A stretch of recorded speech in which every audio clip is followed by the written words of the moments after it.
calls. But Mr. Mars, Yes, it's sir. time for your driving destinations and 5 swap meets, and it's time for you to go. You want me to get it, Mike? If you would, sir, I'll pull it up and get you started. There you go. All right. So swap meets are something that we used to. I remember when I was much, much younger that was something that we always went to looking for parts. It was a big deal. It was almost like almost every car show had a swap meet, and it's not so much anymore. Now, if you're going to find something, generally it's tied into a flea market. But there are several swap or you go meets. online and get it. Yeah. Or you go online and get it. Yeah, it takes all the fun out of walking through it.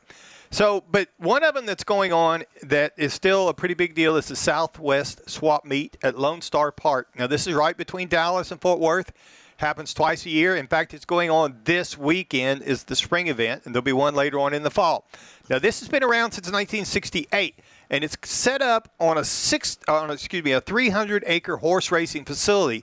So it's not a lot of open fields and stuff. You've got parking lots and grandstand. The track's all right there in the background, but there's like 5,000 spaces available for vendors, food trucks, and the auto corral.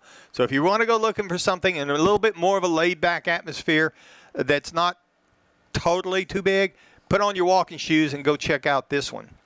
Now, getting a little bit closer to home down here in the Dallas part of the world, Hot Rods of Texas Swap Meet happens up in Conroe. Again, this one is twice a year, and this is the second largest swap meet in Texas.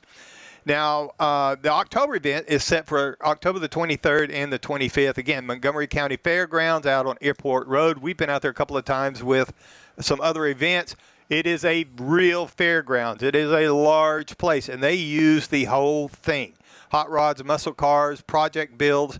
And the great thing about this one is if you're going to be a vendor there, if you're going to come in there and set up, you got to have at least 75% of your content or your stuff you're bringing in has got to be auto related, so you're not really going to turn this into some sort of flea market with a lot of handicrafts on it, and it usually draws a pretty big crowd. Well, because Martha, isn't that a cute purse you brought over there? Thank you. got a car on it.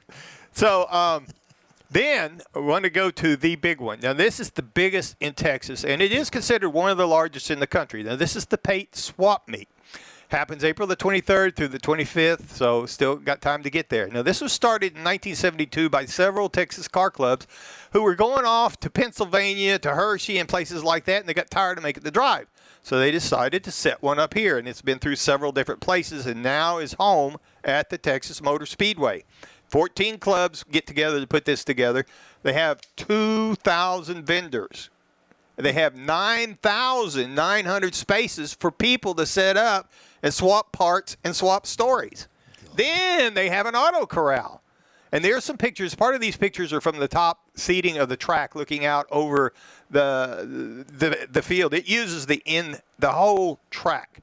And a lot of people, I mean, they now have golf carts. A lot of people use scooters. A lot of people get around. Last time I was up there, it wasn't quite this big. It was pre-COVID. I was there 2 days and still didn't get to walk through all of it. Wow. So there's lots of stuff up there and lots of things. And if you buy something, if you can't carry it, they got people that will actually carry it to your car. Oh, so one thing about these swap meets, whether it's these big ones or the smaller ones that you can find, the biggest thing you got to remember is bring cash. Cash is king, because out there in the middle of that parking lot, you're not going to necessarily have access to a credit card. And the other thing is, if you want to get something in particular, if you're really looking for a hard-to-park find, you ought to get there a little bit early and get started on it. Okay. Bring your walking shoes. Yeah. And a couple others. Yeah, you walk your feet off with that. A couple other things I want to mention quite real quick. Greenville Swap Meet, that's an old-school option early in the spring that's up there. And the other one is the Corvette Chevy Expo down in Galveston. It's pretty close. That one also has a swap meet, but it's primarily GM focused, obviously heavy into the Corvettes. But swap meets are still out there, and you can find them. You just got to kind of look for them. They're not as plentiful as they used to be, but they're still a lot of fun. All right.